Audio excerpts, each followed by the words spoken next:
नमस्कार मित्रांनो, ऑलराऊंडर गदर sir YouTube चॅनलवर मी सर्वांचं स्वागत करतो. या ठिकाणी माझ्याकडे माळेवाडीवरून पेशंट आलेले आहेत सगळे. तर त्यांना काय काय त्रास होत होता किंवा काय त्रास होतोय तर ते सांगतील. तुम्हाला काय काय त्रास होत होता ते सांगा. माझ्या पाठीत इथं दुखत होतं आणि हाताला मुंग्या येत होत्या. अजून पुढे अजून काय होत होतं? बाकीचं पायाचे गोळे दुखत होते. तर मित्रांनो, ह्याला काय करायचं माहिती आहे का? हे जे होतं ना, मी ह्याच्या अगोदरच्या व्हिडिओमध्ये मी हेच टाकले. तर काय होतं माहिती आहे का, एकतर बसल्यानंतर जास्त वेळ उभं राहिल्यानंतर किंवा जास्त चालल्यानंतर पायाचे गोळे जाम होतात. आणि पायाचे गोळे जाम झाले मित्रांनो की पोट गॅस पकडतं. गॅस पकडल्यानंतर अपचन होणं, ॲसिडिटी होणं, डोकं दुखणं, पित्त वाढणं अशा प्रकारचे प्रॉब्लेम येतात. म्हणून पोट साफ राहण्यासाठी मित्रांनो सगळ्यात महत्त्वाचं म्हणजे हे जे पायाचे गोळे आहेत, हे पायाचे गोळे फक्त काय करायचं माहिती आहे का, हे पहा असे हळूच मोकळे करायचे.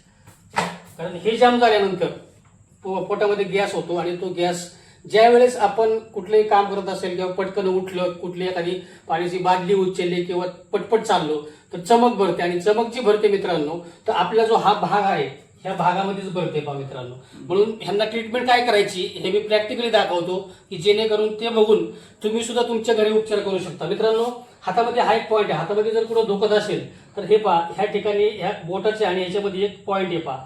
हा पॉईंट ह्याला मर्म म्हणतात पहा. आयुर्वेदिक भाषेमध्ये मर्म म्हणतात आणि आपण ॲक्युप्रेशर भाषेमध्ये पॉईंट म्हणतात. तर हा एक पॉईंट आणि ह्याची इथं बारीक गाठ असते बा, ती गाठ एक, ह्या दोन पॉईंट असे दाबायचे बा मित्रांनो. आणि हे दाबल्यानंतर जे काही ह्याच्यामध्ये प्रॉब्लेम असतील ते बऱ्यापैकी सॉल्व्ह होतात. हे पॉईंट दाबायचे. त्याच्यानंतर मान अवघडली म्हणून हा एक पॉईंट दाबायचा, हा एक पॉईंट दाबायचा, हे दोन पॉईंट दाबायचे मित्रांनो.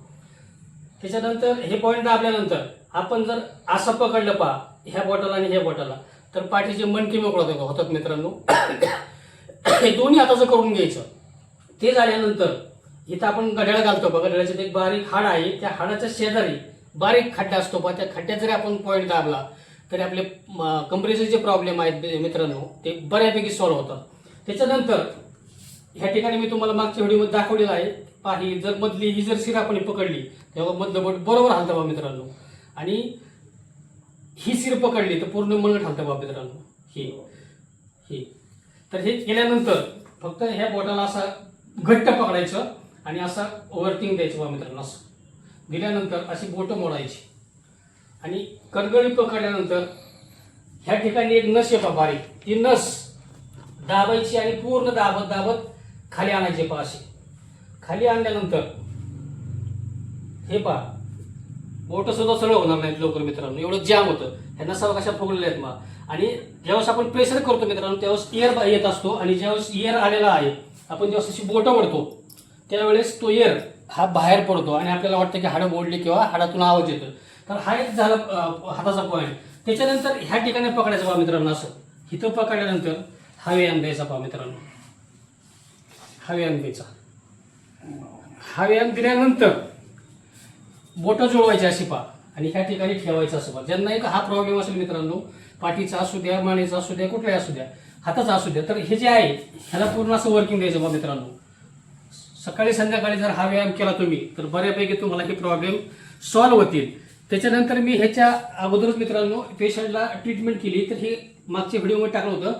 हे कानाचे जे प्रेशर पॉईंट आहेत, हे प्रेशर पॉईंट का दाबायचे मित्रांनो, तर आईच्या पोटामध्ये आपण असं उलटं टांगलेला असतो पहा. हे डोक्याचा भाग आहे, हा पुढचा भाग आहे, हे दोन पाय आहेत मित्रांनो, इथं कंबर आहे आणि हा पाठीचा मणका आहे, इथं खांदा आहे पहा आणि ही मान आणि डोकं आहे पहा मित्रांनो. तर हे जर पॉईंट दाबले मित्रांनो तुम्ही दोन्ही कानाचे, तर तुमच्या बॉडीतले जे जे अवयव असतील त्याच्याशी संबंधित ते अवयव पूर्णपणे ॲक्टिव्ह होतात मित्रांनो. म्हणून हे पॉईंट दाबायचे. आणि पूर्वीच्या काळी आपण लेडीज जे असतात महिला, त्या इथे बुगडी घालायच्या पहा. ह्या ठिकाणी बुगडी घातल्यानंतर त्यांना कधी थायरॉइड होत नव्हतं मित्रांनो. कारण ह्याच्या पाठीमागं सायन्स हे जे डाग घातले जातात त्या डागाच्या पाठीमागं सायन्स आहे मित्रांनो. कुडकी असेल किंवा ही असेल तर हे आपण फक्त फॅशन म्हणून घालतो, पण त्याचं सायंटिफिक किंवा शास्त्रीय कारण आहे म्हणून डाग घातले जातात मित्रांनो. तर हे आतापर्यंत मी ह्यांना ट्रीटमेंट केली मित्रांनो. कानाचे पॉईंट पण मी ह्याच्याबद्दल दाबलेले आहेत. तर त्यांनी उभं राहता. उभं राहिल्यानंतर मित्रांनो असं हाताचे हात पकडायचे पहा आणि पूर्ण ढिलं सोडा. ही मान सरळवर घ्या, ह्याच्या काढून घ्या पूर्ण अशी. हां ओके, असं घ्या. आणि असं केल्यानंतर मित्रांनो फक्त ह्या बोटाने असं आहे ना, हे पहा असं असं पॅक पकडायचं असं ह्या ठिकाणी आणि अंगठीला सोडा आणि श्वास पूर्ण बाहेर काढा. असं केलं की मित्रांनो ही हाडकं पूर्ण मोकळी होतात. आता तुम्हाला काय चेंजेस वाटतो किंवा काय फरक वाटतो ते सांगा प्लीज. अंग थोडं हलकं झालेलं वाटतं. हां.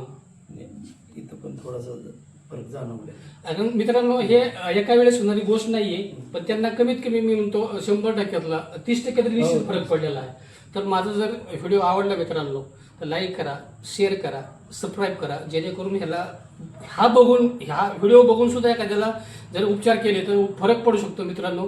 धन्यवाद.